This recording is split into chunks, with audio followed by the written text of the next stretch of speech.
The guilt pill came from being a new mom during the pandemic, and every time I would talk to other moms, and we would ask each other, "How are you doing? You know, how is it?" Because obviously everybody lost their systems of interest for infrastructure, excuse me, because of the pandemic, right? Whatever those were. And so I found that a lot of people were very isolated, especially parents with young kids. They were just in their homes all day with their kids.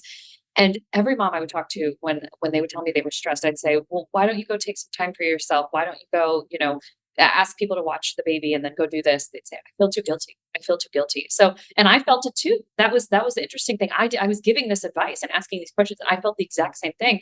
And so I remember thinking, wow, I wish I could prescribe a pill that just turned off their guilt for a little bit so they could go step out of the house and not feel weighed down for 4 hours even. And then they could come back to where they were and then do what they need to do. And so then I started thinking, wait, what if there actually is a new mom and she does find a pill that does this? My husband works at tech.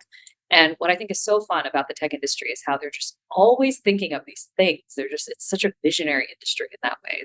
They're innovating and looking forward. And so I thought, what better profession for my main character to be in than the tech industry and a CEO, and then to meet a CEO she's a fan of who is a visionary herself and who makes this secret pill. But what's really fun about Liz is that she is quite famous in this industry. She is a very innovative founder. She has, funded multiple companies. She's an investor, and then she has a pharmacology background. She's brilliant. And so she has created these supplements right now. The forward facing kind of front of what she does is that she creates these supplements that help women's lives get better. Do we really know what they do? Not really, but that's kind of like a lot of products that are out there right now, to be honest. They're a mix of different things, and they might help some people, but right. And so that's what she does, the women's empowerment supplements, on the forefront. But then what she's really working on is something that she thinks is going to just give women a leg up all over the world. If they can take this pill, they can turn off their sense of accountability to other people, their sense of obligation. If they're people pleasers, they could just turn that off because all of these things are informed by guilt. So that's what she really sets out to do. And when Maya hears from her at the end of the first chapter, because she's on the Today Show, she's completely blown away because this is a woman she's been a fan of, a founder that she would have been just so excited to even connect with. And now this founder is saying to her, you seem overwhelmed. I was in the same place as you as a new mom. I think I have something for you. I think I can help you. And then she starts actually giving her advice even about work and other things that they overlap on. And motherhood can be a very isolating and a very lonely time, very, very lonely time, no matter who the new birthing parent is. And so I think that also gives Maya this sense of companionship and being seen in a way. And she's not really friends with anyone else who is in this space in a very close way. So I think she also feels very understood.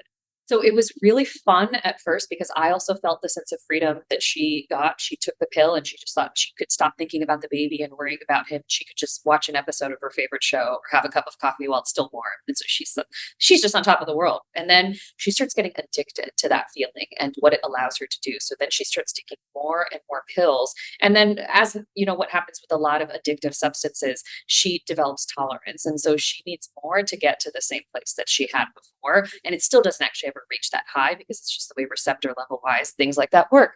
And so then she gets into this unraveling type of journey. And when she stops feeling her sense of accountability to others, it's freeing at first. And then it actually makes her a person she's not really that proud of. And a lot of people around her really question and start to doubt and wonder if this person is okay, if they've lost their sense of self and their compass, so to speak. So when I was researching guilt, I found that we can have many different types of guilt. And depending on the practitioner and researcher you'll find different subcategories of guilt.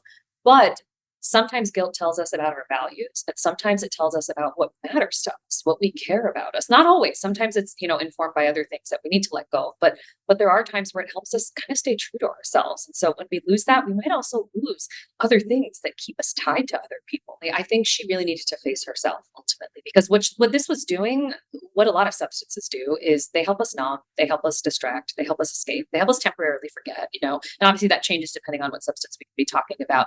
But she wasn't facing herself, and all of her stress and overwhelm and her fears that really came to the surface when she became a mom, as happens to a lot of people when they become a parent or any life transition. Life transitions can bring up a lot of big questions about ourselves, about who we are in relation to others.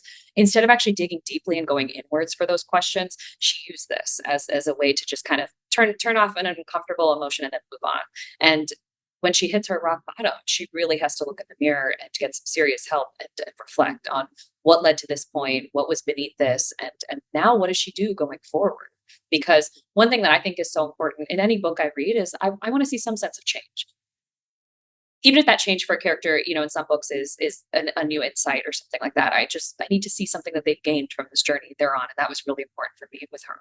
I love her husband, Dave. He is just trying his best. He's doing a lot, but it's not enough. And also, he is also right at the mercy of the system that he's in. And that was one of the things I wanted to emphasize in the book is that even when individuals do the best they can, if their systems aren't supportive, it's really hard. So he ends up not getting paternity leave. And so he can't be there with her. So she's by herself with the baby a lot, even though he wants to be present, he wants to be supportive, but he has to go to work. And so, there's an argument to be made of, oh, should he have fought more? Maybe, but are we like often all confined within right parameters that are set for us? Yeah. So I just found his journey to be a really, really gratifying one to go on. And I read a lot of couples therapy books, a lot of couples therapy sessions also from couples who were in that postpartum period. And this was something that came up a lot is that people felt like the non-birthing partner was got to just kind of do what they needed to do and not be bogged down by the responsibilities of the baby. So that was something I'd never read about that in fiction, but I've heard so many people talk about it. So that was really important for me to explore through fiction. And then her best friend, Elena, they've been friends for a very long time. It's a very honest friendship, and they'll even say things that are not the most complimentary, flattering things, but they're honest things to say. And I think that having a friend or a person like that in our lives is just so important, no matter who they are, because we don't need people who are just yes people all the time. I think people who also force us to face ourselves are very, very important. So she was a fun character to be with as well. Probably my favorite one.